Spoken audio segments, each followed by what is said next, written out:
Hello, and welcome back to Mysteries and Crime. We're delighted to have you join us once again on this journey into the mysterious and chilling world of unsolved cases and true crime.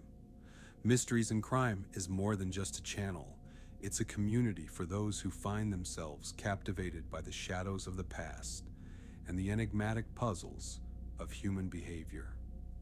These stories have a unique way of drawing us in, awakening our sense of curiosity and leaving us questioning the limits of what we know.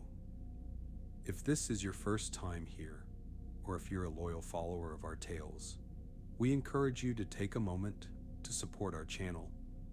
By liking this video, subscribing, and turning on notifications, you ensure that you'll always be among the first to delve into the latest dark and fascinating mysteries we uncover.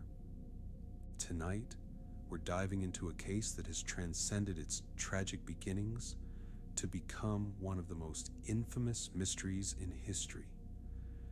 It's a story not only of youthful ambition and shattered dreams, but of unspeakable horror and the enduring question of human cruelty. At its heart is a young woman whose beauty and tragic fate have haunted the public's imagination for decades. This isn't just a tale of Hollywood's glamour and grit. It's a journey into the darkest corners of the human psyche. Prepare yourself as we unravel the harrowing details of a story that refuses to be forgotten. A story that continues to send shivers down the spines of all who hear it. This is the haunting case of the Black Dahlia. The story begins on a morning that seemed as ordinary as any other. It was January 15, 1947, and Los Angeles was just beginning to wake under the gentle light of dawn. The sun's golden rays painted the streets of Leimert Park, offering a peaceful start to what should have been an unremarkable day. Betty Bersinger, a local housewife, was out for her usual morning stroll. Pushing her baby stroller down South Norton Avenue, Betty's mind was likely filled with thoughts of her daily routine. Little did she know, this walk would forever alter the course of her life and the city's history. As Betty made her way down the familiar path, her eyes caught something unusual in a vacant lot. At first glance, it appeared to be a discarded mannequin, its pale form lying lifeless and still.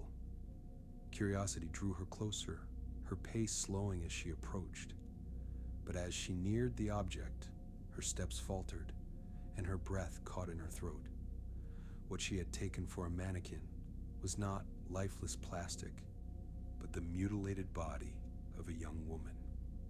The horrific scene before her was unlike anything she had ever encountered, a grotesque tableau that would become one of the most infamous discoveries in true crime history. The body was severed cleanly at the waist, a level of precision that was both unsettling and deeply chilling. The victim's upper and lower halves were positioned several inches apart, creating a deliberate display that spoke to the calculated nature of the crime. Her arms were raised above her head in a grotesque and unnatural pose, while her legs were splayed outward, further adding to the macabre staging. Most horrifying of all was her face, which bore a Glasgow smile, deep, jagged cuts extending from the corners of her mouth to her ears. The meticulous nature of her body's condition suggested a killer with both skill and a deeply sinister intent. The victim's skin was unnaturally pale and waxy, drained of blood and scrubbed clean of evidence. There were no signs of a struggle at the scene, leading investigators to believe she had been killed elsewhere and deliberately placed in the lot. The careful staging of her body added a disturbing layer of psychological complexity to the crime, as if the killer had intended the discovery to provoke fear and shock. For Betty, the encounter was shattering. She stumbled back in horror, her mind reeling as she flagged down a nearby resident to help alert the authorities. Thus began one of the most extensive and notorious murder investigations in American history. The victim was soon identified as Elizabeth Short, a 22-year-old woman whose life had been filled with hope, struggle, and dreams of stardom. Born in Massachusetts, Elizabeth was the third of 5 daughters in a family that had endured its share of hardship. In 1930, her father, Cleo Short, abandoned the family, faking his own death and leaving Elizabeth's mother, Phoebe, to raise their children alone. Despite these challenges, Elizabeth grew into a young woman full of charm and ambition. Her vibrant personality and striking looks made her stand out, even in her small hometown, where she harbored dreams of escaping to the glamour of Hollywood. Elizabeth's fascination with movies and the allure of stardom began early. As a teenager, she struggled with chronic respiratory issues that often confined her to warmer climates during the harsh New England winters. Spending her winters in Florida, Elizabeth embraced a more polished and sophisticated image, adopting the style and demeanor that would later define her public persona. Her transformation from a small-town girl into an aspiring Hollywood starlet was a journey marked by resilience and determination, qualities that those who knew her admired. In 1946, Elizabeth moved to Los Angeles, driven by dreams that had been years in the making. She envisioned a life filled with opportunity, glamour, and fame, a chance to leave behind the struggles of her past and embrace a brighter future. Her time in Los Angeles was a mix of ambition and survival. To support herself, she worked as a waitress, earning just enough to stay afloat while navigating the vibrant but often ruthless social scene of Hollywood. Elizabeth became a familiar face at local nightclubs and gatherings, mingling with both aspiring talents and established figures in the entertainment industry. Despite her beauty and charm, those who knew her described her as kind-hearted but naive, often placing trust in people who didn't have her best interests at heart. Her ambition, however, was unshakable. Elizabeth dreamed of seeing her name in lights, of making it big in a town where countless others had come to seek the same. Yet, the glittering promise of Hollywood also hid shadows of exploitation, danger, and betrayal. For all her efforts, Elizabeth found herself caught between her aspirations and the harsh realities of a city that could be as unforgiving as it was alluring.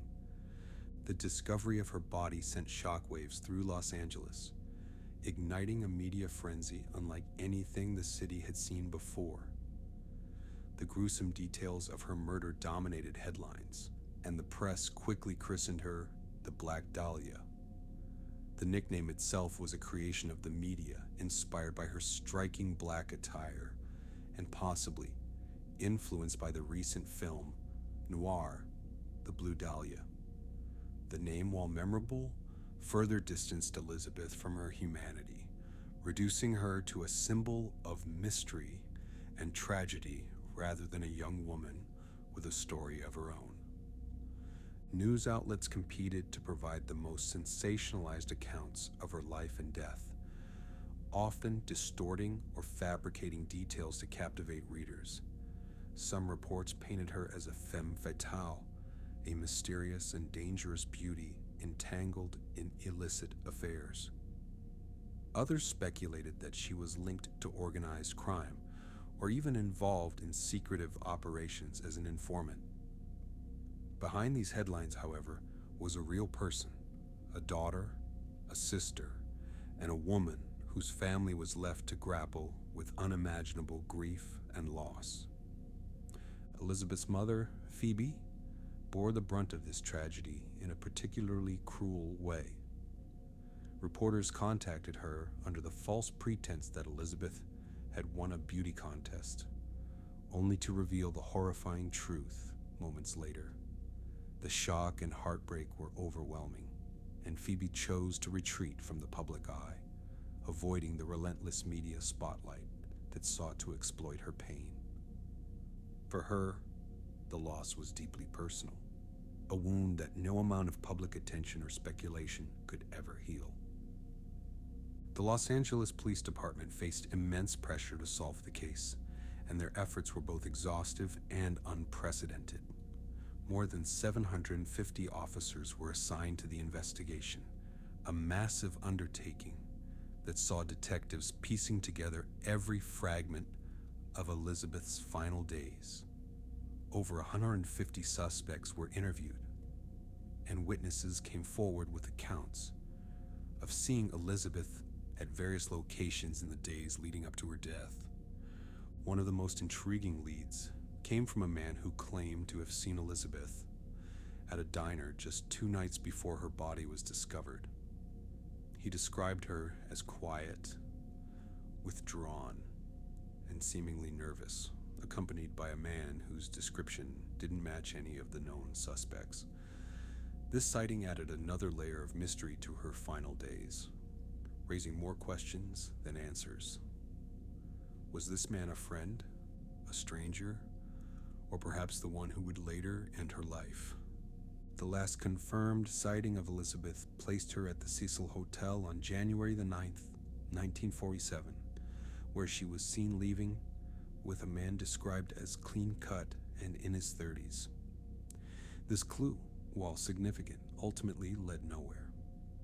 The meticulous nature of the crime presented additional challenges. The precision of the cuts that severed her body suggested medical expertise, while the lack of any forensic evidence indicated a killer who had gone to extraordinary lengths to cover their tracks. Then, as if to mock the investigation and flaunt their control over the situation, the letters began to arrive. On January 21st, 1947, 6 days after Elizabeth's body was discovered, the Los Angeles Examiner received a chilling package. Inside were some of Elizabeth's personal belongings, carefully chosen to ensure the connection to her was unmistakable. The package included photographs, a birth certificate, and an address book, items that were intimately tied to her identity.